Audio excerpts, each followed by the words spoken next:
Hey guys, what's going on? It's Broads here coming at you with something different today. We're playing a game called the Golf Club. I'm pretty sure most of you will not be familiar with this game. Basically, there's a feature on it called Greg Norman Course Designer where you can create your own courses, and I've created some courses which I think are pretty cool and I want to show them to you guys. And also I just think it'd be good to just take a bit of a break away from our Youth Hero series with Leyton Orient and just mix it up a bit. That is going to be the main series on the channel, that career mode, so this is just something I do on the side and you might find it enjoyable. If you don't, then there'll be career mode episodes up there continually. They'll still be the main series on the channel, I'll just do this on the side. But anyway, let's get into the first course. So guys, here is the course I'm going to be showing you. It is called Argolite Golf Club. I just sort of gave it some random name. And if we look here, 18 past 72, so pretty standard. We've got par 3s, par 4s, par 5s, a bit of a variety in there, so let's get into it. So guys, here is the first hole. It is a par 4 to get us open up with. It's a dog leg to the left. The trees do come into play a bit. If you hit driver off the tee, it goes just a bit too fast, so you might have to hit 3-wood. And you're looking at a long iron into this green, and it is a bit undulating, so it's not a guaranteed par, and it's a good first hole to open up the course. So here we are, the second hole of the course. After that challenging par 4, we do have quite a less difficult hole. The tee shot is pretty straightforward. The fairway slopes from left to right with a couple of bunkers, so you got to watch the wind on this hole. And the approach to the green requires like a wedge or a short iron, and the green is pretty decent to read. So guys, here we are with hole number 3. It is another par 4 with a bit of a challenging tee shot. That left side bunker does come into the play, and the right not so much, unless the wind's coming into you and it takes a bit off your club. But the approach is sort of a blind one up this hill. It's a very a green that's on the top of a hill, and you'll find yourself going over if you're not too careful. So guys, to open up the par 3s for this course, we've got a downhiller of 168 yards, so it's looking like a mid-iron down to the green. It's pretty straightforward, nothing much to worry about. A good chance for birdie on this hole. So here we are, one of the signatures of the course. It's the 5th hole. It's our first par 5, and you've got 2 routes you can go down. If you go down the right, it's a safer layup.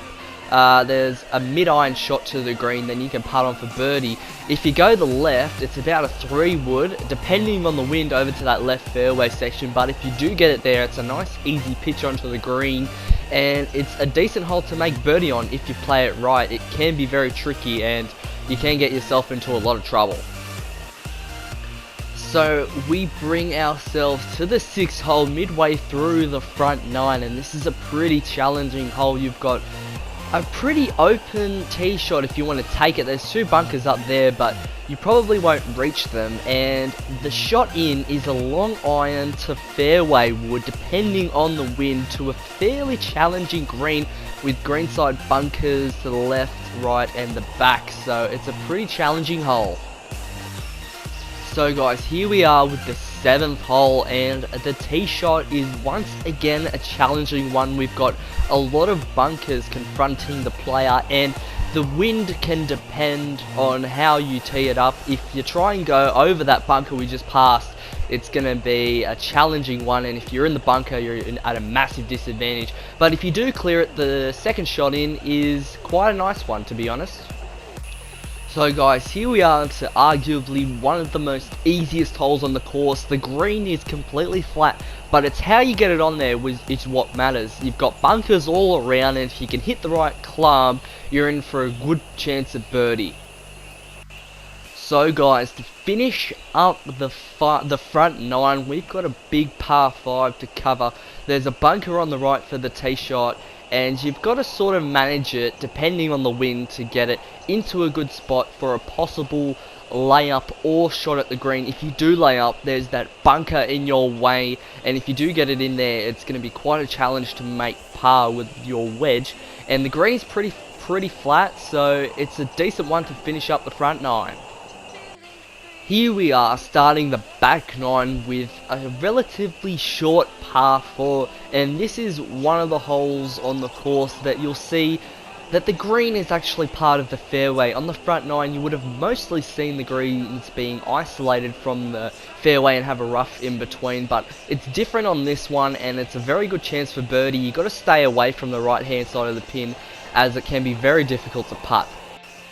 So the 11th hole is a par 5, and that bunker in the middle of the fairway will make it fairly challenging for your tee shot to land on the fairway. And if you do manage to land on the fairway, you've got the choice to lay up on the left hand side there, or you've got the chance to go for the green. Going for the green will lend you its fortunes if you can pull it off, and it's a good chance of making eagle if you can. The green is fairly flat, so it is a pretty good chance.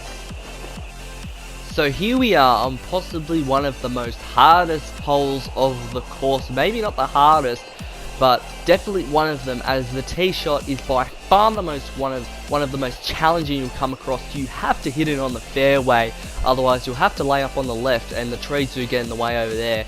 And once you've hit the fairway, it's not a guaranteed shot on the green, as it's a long iron to fairway wood depending on the wind, and it's a tough hole to make par on. So here we are on the par 3 to open up the back 9. It's a fairly straightforward par 3 like most of the other ones. It's surrounded by water, and it's a very undulating green, so it's a tough hole to make birdie if you're not too careful. So here we are on the 14th. It is probably one of the most easiest par 4s on the course, and the shortest. The tee shot is hard to hit on the rough or at any trees of any sort, and the really thing here is distance control on your second shot and making sure you get that birdie. Well, here we are on possibly one of the most hardest golf holes you ever play. The tee shot is daunting, straight downhill. It's actually quite glitched, so sometimes it actually can't stop, and it just actually keeps on rolling until it hits the fairway, until it hits the rough or the bunker. And the second shot is just not as easy really. It's about a long iron / fairway wood again into a very undulating green, so by far the hardest hole in the course. Good luck for your par. After that unfriendly and horrid hole, we've got a nice par 3. It's the longest on the course, but probably one of the most simplest. It's fairly level, it's about a mid to long iron into the green, and the green is fairly sloped, but it's a good chance of getting birdie after that tough hole. So the 17th hole, the second last hole on this challenging course. The tee shot is a bit of a challenge if the wind is coming into play, if it's into you or if it's left or right. If it's straight, if it's behind you, it's going to be a fairly nice tee shot, as you will get a comfortable mid to short iron into this green, although it is guarded by that bunker at the front to the right and the back left. So it's a fairly challenging hole, but a good chance for birdie.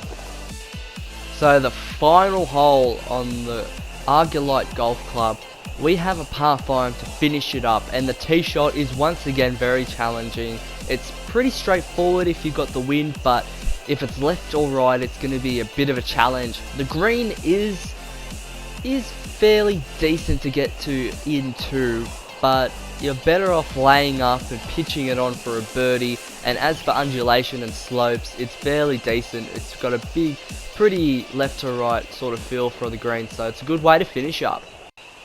So guys, that's going to wrap it up. I finished at 3 under, 35 on the front, 34 on the back, so not a bad round at 69. It is a pretty tough course, so if you're getting under par or breaking even, it's a good effort. But let me know if you enjoy this series. Would you rather me play through all the holes? The episodes will be a bit longer, but you can sort of skip through and just see the layout of the course, or would you like me to keep it the way I've done it today? So this is going to be episode 1. Again, not a series that's going to be continuous every day. Not really, just here and there, maybe once, twice a week maybe. But anyway, that's going to wrap it up. If you enjoyed, hit that like button, subscribe for more content, and as always, I will see you guys in the next video.